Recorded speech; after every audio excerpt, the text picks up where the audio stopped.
बिस्मिल्लाहिर्रहमानिर्रहीम। अस्सलाम वालेकुम नाज़रीन, आप देख रहे हैं अनोखा अंदाज। मैं आपका वो जमाल सिद्दीकी। उम्मीद करता हूँ आप खुश खुरम होंगे। नाज़रीन कराम, बड़ी खबरों के साथ हाजिर हुए हैं जिसमें हसास इदारे की रिपोर्ट आई है और उसमें उन्होंने तहलका खेज इंकशाफात से भरपूर एक रिपोर्ट न्यूज़ शाया की है और बाकायदा तौर पर वो रिपोर्ट मंजर आम पर भी आ चुकी है और उसका ताल्लुक ईरानी तेल की स्मगलिंग है और उसमें कितने हुक्काम मुलव्विस हैं, सरकारी हुक्काम मुलव्विस हैं और सियासतदान मुलव्विस हैं। आप ये देख सकते हैं कि ये इस रिपोर्ट ने जो तहलका मचाया है, इसके ऊपर तफसील से बात करेंगे अपने इस वीलॉग में। उससे कबल आपको ये भी बताते चलें कि आज जो है वो साइफ़र के हवाले से इमरान खान की ज़मानत की समाअत होगी और उस समाअत के हवाले से क्या मामला है, क्योंकि लास्ट टाइम जो समाअत होनी थी उसमें सब तैयार बैठे थे और अटक जेल से एक खुशखबरी भी आनी थी मगर वो नहीं आ पाई क्योंकि जज साहब जो हैं वो छुट्टियों पे रुखसत हो गए अचानक और उनकी छुट्टी पे जाने की वजह से बड़ी कयासराइयाँ भी की गई कि उनको प्रेशर था। उनके हवाले से सोशल मीडिया पे बड़ी बहस चली कि उनके जो है 48 घंटे के फ़ोन रिकॉर्ड्स निकाले जाएं और उनको ये प्रेशर क्यों दिया गया। अगर तो वो वाकई बीमार थे तो वो जो रुखसत के ऊपर अचानक चले गए थे, फिर आए और फिर जब केस समाअत के लिए मुकर्रर हुआ तो वो चले गया और मुतबादिल जज भी नहीं था, जो कि सबसे हैरानकुन बात ये है। अगर तो मुतबादिल जज होता, ड्यूटी जज होता तो उसके सामने ये समाअत रखी जाती है, वो सुन लेता और वो ज़मानत नईम पंजोता के बकौल वो बिल्कुल ही तैयार थी और इस केस में जान नहीं है। सफ़ेद और पीले की कहानी नहीं है, इस केस में जान ही नहीं है। यानी कि कप्तान चेयरमैन पीटीआई जो हैं वो इस केस में ज़मानत हासिल करके जेल के दरवाजे से बाहर आ सकते थे।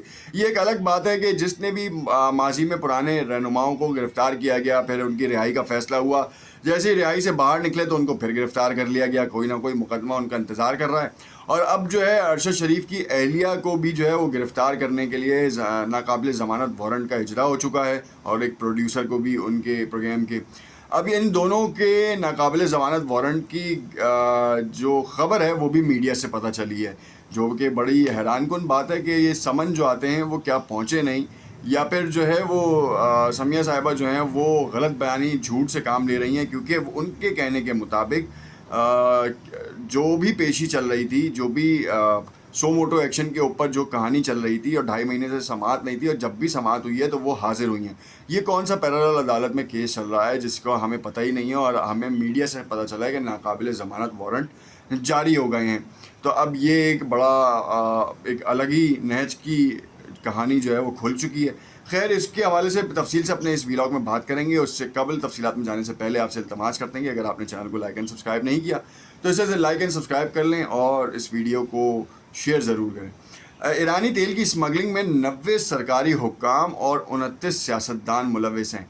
ये मैं नहीं, हसास इदारे की रिपोर्ट कह रही है। पाकिस्तान में 722 करेंसी डीलर हवाला हुंडी के कारोबार में मुलविस हैं। ये बड़ी ख़बर है क्योंकि आज का दिन क्लोजिंग रेट ये तयन करेगा कि जो डॉलर है 300 की नफसियाती हदूद से नीचे जाता है या नहीं। क्योंकि इसहाक डार जब आए थे तो बड़े बड़े कलाबे मिलाए गए, मरियम नवाज़ साहिबा की तरफ से भी बड़ी बड़ी चीज़ें कही गई कि डार आ गया है, डॉलर के पर काट देगा, 230 रुपये से 210 रुपये पर पहुंचा है और ये 200 की नफसियाती हदूद से भी नीचे जाएगा और 150 और 170 के दरमियान रहेगा जो इमरान खान के दौर में था। मगर ऐसा नहीं हुआ। देखते ही देखते डार साहब की कामयाबियाँ इतनी तेज़ी से चली हैं कि वो 300 रुपये के ऊपर लेके चला गया। निगरां हुकूमत पागल है। शमशाद अख्तर कह रही हैं कि अगर मुझे मालूम होता कि इतने बुरे हाल हैं तो मैं कभी इस मनसब पे ना आती। तो मेरा तो सवाल ये था उस वक्त भी और अब भी कि शमशाद अख्तर जैसी खातून जो कि गवर्नर स्टेट बैंक रह चुकी हैं, इतना गैर जिम्मेदाराना बयान देकर जो इन्वेस्टर आना भी था वो भी नहीं आ पाएगा। और आपकी इतनी समझदारी की वजह से आपको तमगा शुजात और तमगा बड़े बड़े तमगा जो है ना वो आपके लिए मुख्तस कर दिए जाने चाहिए, क्योंकि इतने बड़े मनसब पे बैठने के बाद इस तरीके का बयान इंतहाई बचकाना हरकत है। तो उनको ये सोचना चाहिए कि उनके ज़बान से निकला हुआ कोई भी लफ्ज़ जो है वो वज़ीर की तरफ और स्टेट का मिनिस्टर की तरफ से वो कही जाने वाली बात तस्वुर की जाती है। तो अब इसहाक डार ने जैसा भी किया वो करके चले गए। अब ये आपके पॉट में है कि अब आप इसको किस तरीके से चलाती हैं, क्योंकि इसहाक डार जब आए थे और जब ख़राब कर रहे थे तो आपने कुछ नहीं कहा। پاکستان اسٹاک ایکسچینج کی آپ روئیں روا رہی ہیں. اس وقت آپ نے والیومز کے اوپر بات نہیں کی. یہ کہانیاں جو ہے نا وہ خیر الزام تراشیوں سے بہتر ہے کہ ہم جو ہے نا مثبت طریقے سے چیزوں کو لے کے چلیں اور اب آگے کی طرف دیکھیں کہ ہمیں پاکستان کے لیے کیا بہتر لائحہ عمل اختیار کرنا ہے اور کس طریقے سے ہم بہتری کی جانب جا سکتے ہیں. خیر رپورٹ جو آئی ہے اس رپورٹ میں جو ہے اسمگلنگ پر رپورٹ ایرانی تیل اور حوالہ ہنڈی کے کاروبار کی تفصیلات فراہم کی گئی ہیں. رپورٹ میں آپ کے ساتھ شیئر کرتا ہوں, بڑی انٹرسٹنگ ہے. 722 کرنسی ڈیلر حوالہ ہنڈی کے کاروبار میں ملوث ہیں. سب سے زیادہ 205 حوالہ اور ہنڈی ڈیلر پنجاب میں ہیں. خیبر پختونخوا میں 183, آپ نے پتہ ہے کہ پشاور کی ایک مارکیٹ کے بھی تالا لگا دیا گیا, اور سندھ میں 176 ڈیلر حوالہ ہنڈی کا کاروبار کرتے ہیں. اسی طرح بلوچستان کے 104 اور آزاد کشمیر میں 37 ڈیلر حوالہ ہنڈی میں ملوث ہیں. وفاقی دارالحکومت میں 17 ڈیلر حوالہ ہنڈی کا کام کرتے ہیں. یہ 17 جو ہے نا وہ ساری پورے پاکستان کے اوپر بھاری ہوں گے کیونکہ یہیں سے تو سارے کام ہوتے ہیں. خیر یہ تو رپورٹ میں جو بات شائع ہوئی ہے اسی کے اوپر ہم آپ کو بتا رہے ہیں. رپورٹ میں مزید کہا گیا کہ ایران سے پاکستان کو سالانہ 2 ارب 81 کروڑ لیٹر سے زیادہ تیل اسمگل ہوتا ہے. 2 ارب. روس سے ہم 1 لاکھ بیرل تیل لے رہے ہیں, 1 لاکھ. اور یہ جو 2 ارب 81 کروڑ کا فگر, اب آپ خود اندازہ لگا سکتے ہیں کہ پاکستان کے ٹیکس کے اوپر کیسا بینڈ بجایا جا رہا ہے. اور وہ سرکاری افسران اور حکام, ان کے تو حلق سے جو ہے نا وہ زبان کھینچ لینی چاہیے کہ جو یہ کام کر رہے ہیں اور اپنی آل کو صرف اپنی آل کو جو ہے نا فوقیت دے رہے ہیں. کتنی بڑی بات ہے. خیر رپورٹ کے مطابق بارڈر سے ملکہ علاقوں میں 76 ڈیلرز تیل اسمگلنگ کرنے میں ملوث ہیں. ملک بھر میں 995 پمپ ایرانی تیل کی فروخت کا کاروبار کرتے ہیں. رپورٹ میں مزید بتایا گیا کہ ایرانی تیل کی اسمگلنگ میں 90 سرکاری حکام اور 29 سیاستدان بھی ملوث ہیں. پی ایس او کی گاڑیاں بھی ایرانی تیل کی ٹرانسپورٹیشن میں ملوث ہوتی ہیں. ایران سے تیل ایرانی گاڑیوں میں اسمگل ہو کر پاکستان آتا ہے. یہ تو بات طے ہے کہ ایران سے کیسے پاکستانی گاڑیوں میں آتا ہے. اب جب پاکستان اسٹیٹ آئل کی ہی کنوینس یوز ہو تو پھر کسی کو کیا شک ہوگا.